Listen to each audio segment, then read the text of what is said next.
अस्सलाम वालेकुम। आज हम बात करेंगे इनफर्टिलिटी के बारे में।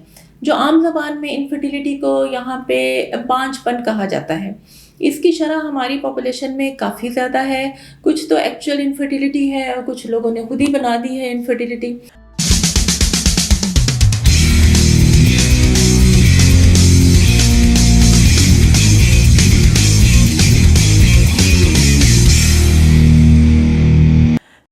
हमारे पास इतनी ज़्यादा पेशेंट्स इस कंप्लेंट के साथ आते हैं कि जी शादी को हमारे जी अभी 1 महीना हुआ है, हमारे 2 महीने हुए हैं और जी हमें बेबी नहीं हो रहा, प्रेगनेंसी नहीं हो रही, तो हम इलाज करवाना चाहते हैं।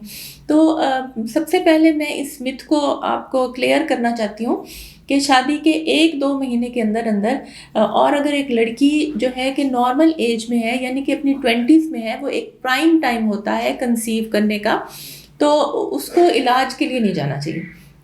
इस तरह वो बहुत सारे डॉक्टर्स, बहुत सारी एलएचवीज़ या हेल्थ वर्कर्स के पास जाती हैं जो कि उल्टे सीधे इलाज करके अच्छी भली लड़की को भी ख़राब कर देते हैं। तो अगर वो 20s में है तो फिर तो उसको वेट करना चाहिए। इसी तरह अगर वो थोड़ी बड़ी उम्र की है, लेट 30s में है या 40s में है, उस कंडीशन में हाँ ज़रूर शादी के 1-2 महीने के अंदर अंदर आपको डॉक्टर को कंसल्ट करना चाहिए, ताकि ऑलरेडी हमारे पास टाइम थोड़ा होता है, तो जो भी हमने ट्रीटमेंट स्टार्ट करना है वो वक्त से हम स्टार्ट कर लें। हम डिस्कस करेंगे कि बांझपन होता क्या है और बांझपन क्यों होता है।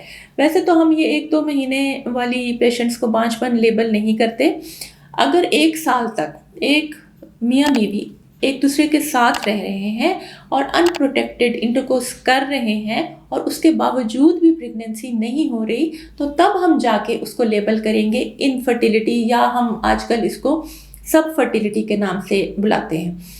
इसकी कॉजेज़ क्या हो सकती हैं? अब इसकी कॉजेज़ जितनी ख़वातीन में होती हैं उतनी ही मर्दों में होती हैं। ज़्यादातर पेशेंट जो हमारे पास आती हैं, जब हम उनको एडवाइस करते हैं कि आप अपने मियाँ का टेस्ट कराएं, तो कहती हैं जी हमारा मियाँ तो जी है वो टेस्ट नहीं करवाना चाहता। तो ये एक बहुत ही गलत एटीट्यूड है, क्योंकि एक बच्चा ज़ाहिर है माँ और बाप दोनों की ही जद्दोजहद से बनता है, तो इसमें हमें दोनों को चेक करना लाजमी होता है। और इसके लिए हमें मर्दों की ये काउंसलिंग ज़रूर करनी चाहिए कि इसमें उनमें कोई नुक्स नहीं है या उनकी मर्दानगी के ऊपर कोई हर्फ नहीं आएगा। उनको अपनी बीवी के साथ कोऑपरेट करना चाहिए और अपना टेस्ट कराना चाहिए। जबकि मर्दों का टेस्ट, जिसको हम सीमन एनालिसिस कहते हैं, वो बहुत सिंपल टेस्ट है और इसमें कोई इन्वेसिव या कोई तकलीफ दे अमल नहीं है।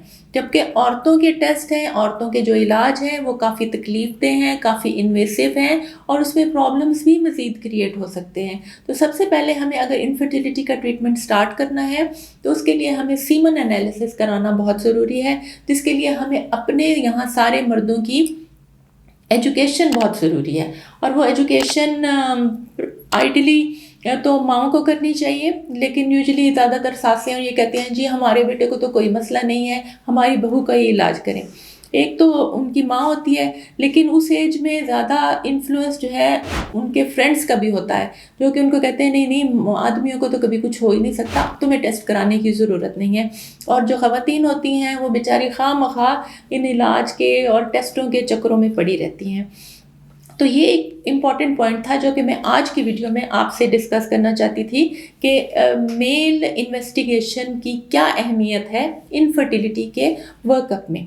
और और ये भी इम्पॉर्टेंट बताऊं कि मर्दों में जो प्रॉब्लम्स होते हैं सीमन एनालिसिस में, उनकी शरह इक्वल है औरतों के प्रॉब्लम्स में।